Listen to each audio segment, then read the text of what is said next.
میرے نبی اکرم صلی اللہ تعالی علیہ وآلہ وسلم نے فرمایا 4 چیزیں بدبختی کی علامت ہیں۔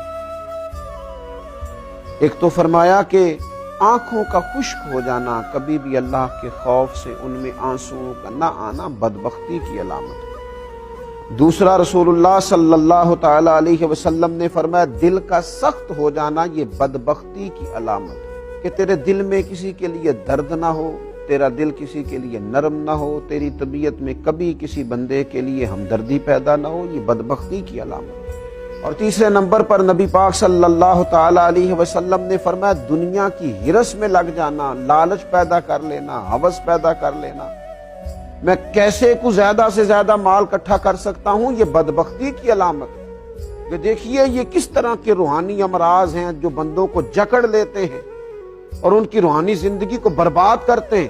چوتھے نمبر پر میرے نبی پاک صلی اللہ تعالی علیہ وآلہ وسلم نے فرمایا لمبی امیدیں وابستہ کرنا بدبختی کی علامت۔